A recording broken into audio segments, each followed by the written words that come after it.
Gracias por compartir nuevamente este canal. En esta oportunidad estaré hablando sobre el salario y sus tipos y el contrato de trabajo, todo enmarcado en el derecho laboral venezolano. Debemos iniciar partiendo de lo dispuesto en el artículo 104 de la Ley Orgánica del Trabajo, los trabajadores y las trabajadoras. En lo sucesivo la nombraré la LOT, el cual define lo que se entiende como salario, indicando que se entiende por salario la remuneración, provecho o ventaja, cualquiera fuere su denominación o método de cálculo, siempre que pueda evaluarse en moneda de curso legal, que corresponda al trabajador o trabajadora por la prestación de su servicio. A los fines de esta ley se entiende por salario normal la remuneración devengada por el trabajador o trabajadora en forma regular y permanente por la prestación de su servicio. De manera que el salario tiene un valor remuneratorio, nota esta que resulta esencial para diferenciarlo de otros beneficios económicos que no tienen esa naturaleza y por tanto son extrasalariales. Tenemos otras definiciones de salario, como del doctor Hidalberto Chiavento, quien dice que el salario es el centro de las relaciones de intercambio entre las personas y las organizaciones. Está Reyes Ponce, quien define el salario como toda retribución que percibe el hombre a cambio de un servicio que ha prestado con su trabajo. Y Urquijo y Bonilla definen el salario como toda retribución que percibe una persona a cambio de un servicio prestado con su trabajo a otra para alguna actividad productiva o la realización de un servicio. Todos los autores coinciden en la definición de salario como un resultado de la relación de intercambio entre empleador y empleado, refiriéndose a la retribución que le paga el empleador al trabajador a cambio de los servicios que ha prestado a la organización al establecerse una relación laboral. En cuanto a los tipos de salario, estos están definidos en la LOT y podemos encontrar en el artículo 113 donde dice que el salario por unidad de tiempo, en este caso se toma en cuenta el tiempo empleado para la realización de la actividad encomendada. En el artículo 114 dice que el salario por unidad de trabajo, por pieza o a destajo, es cuando se toma la obra realizada por el trabajador sin usar como medida el tiempo empleado para ejecutarla. Y el artículo 115 establece el salario por tarea, que es aplicable para aquellos empleados que son contratados para realizar una actividad en específico, considerando el tiempo que le llevará a culminarla y el rendimiento que haya tenido. En cuanto al régimen salarial, es importante tener claro la diferencia entre el salario normal y el salario integral. Ya habíamos hablado del salario normal contenido en el artículo 104 de la LOT, definido como la remuneración devengada por el trabajador o trabajadora en forma regular y permanente por la prestación de su servicio. Este salario es el que se utiliza para el cálculo de los beneficios laborales como bono nocturno, horas extras, días feriados y bono vacacional. En cambio, el salario integral está contenido en el artículo 122 de la LOT, donde en resumen establece que se utiliza solo para pago de prestaciones sociales y se obtiene de tomar en cuenta el salario normal, el bono vacacional y las utilidades. Este salario se utiliza para el cálculo de las prestaciones sociales.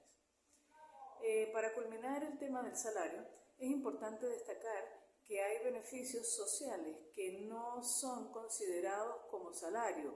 Entre estos beneficios podemos encontrar el de alimentación, el servicio de los centros de educación inicial para los niños, ropa de trabajo, las becas, cursos de capacitación, entre otros. En cuanto al contrato, se podría decir que un contrato de trabajo es un acuerdo entre un trabajador y su empleador en donde el primero se compromete a llevar a cabo determinadas tareas y a seguir las instrucciones del segundo. Esto a cambio de una determinada retribución.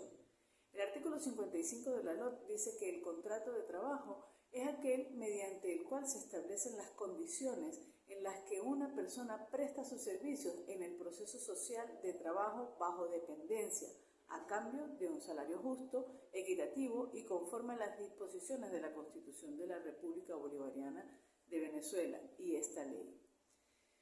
En un contrato de trabajo hay un objeto doble que consiste en la prestación del trabajo y la prestación salarial con los siguientes elementos. Podríamos decir que está la voluntad, que se realiza una prestación libre y voluntaria de un trabajo remunerado.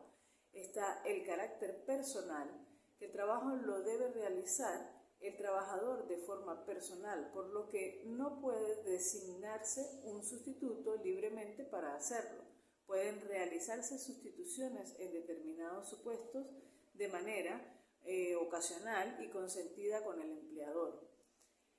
La dependencia, que es la dirección del trabajo, estará a cargo del empresario y los servicios se realizan dentro de la organización y dirección de otra persona que retribuye, siendo suficiente para el trabajador que se encuentre dentro del círculo disciplinario del empleador, de quien depende.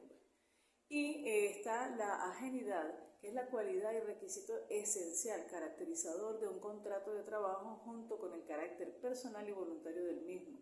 El trabajo es prestado por cuenta ajena en tanto que el trabajador no asuma los riesgos del propio trabajo ni los frutos, sino que es acreedor de un salario por su aportación al proceso final productivo.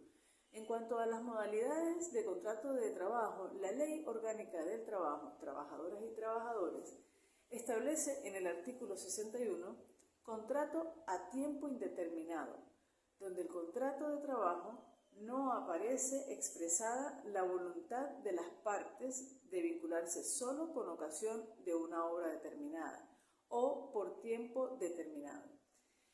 En el artículo 62 encontramos el contrato a tiempo determinado, que es cuando el contrato celebrado por tiempo determinado concluirá por la expiración del término convenido y no perderá su condición específica cuando fuese objeto de una prórroga. De igual manera, en el artículo 63, el contrato para una obra determinada es cuando deberá expresar con toda precisión la obra a ejecutarse por el trabajador o trabajadora. Finalmente, los supuestos de contrato a tiempo determinado podrá celebrarse por tiempo determinado únicamente en los siguientes casos. Primero, cuando lo exija la naturaleza del servicio, por ejemplo, un topógrafo es determinado. Cuando tenga por objeto sustituir provisional ilícitamente a un trabajador o trabajadora, por ejemplo, si en una escuela un profesor se enferma por largo tiempo y hay otro trabajador que sustituye, que le hace la suplencia, haciéndole la suplencia. Está cuando se trate de trabajadores o trabajadoras de nacionalidad venezolana que prestarán servicios fuera del territorio de la República.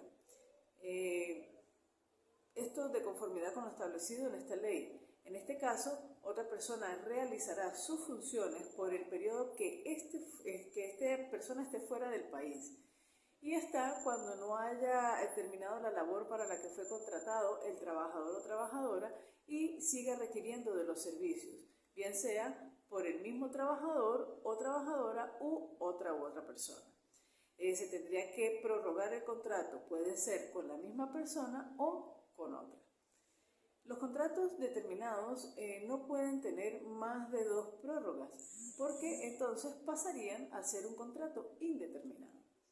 Sin importar cuál sea el tipo de contrato que se vaya a realizar, el mismo debe cumplir con una serie de requisitos y elementos que van a permitir que tenga validez. Estos se encuentran establecidos en el artículo 59 de la LOT y son, primero, el nombre y apellido, la cédula de identidad, la nacionalidad, la edad, estado civil, domicilio y dirección de las partes. Segundo, cuando se trata de personas jurídicas, los datos correspondientes a su denominación y domicilio y la identificación de la persona natural que la representa.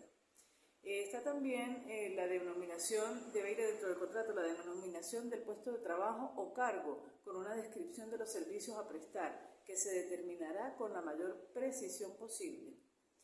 Está la fecha de inicio de la relación de trabajo, que es súper importante. Está la indicación expresa del contrato a tiempo indeterminado o a tiempo determinado por una obra específica. Está la indicación del tiempo de duración cuando se trate de un contrato a tiempo determinado. También se puede conseguir la obra o labor que deba realizarse cuando se trate de un contrato para una obra determinada. La duración de la jornada, que es importante, el horario de trabajo, pues, el salario estipulado o la manera de calcularlo y su forma y lugar de pago, así como los demás beneficios a percibir. El lugar donde deba prestarse los servicios, esto es importante. La mención de las convenciones colectivas o acuerdos colectivos aplicables según el caso.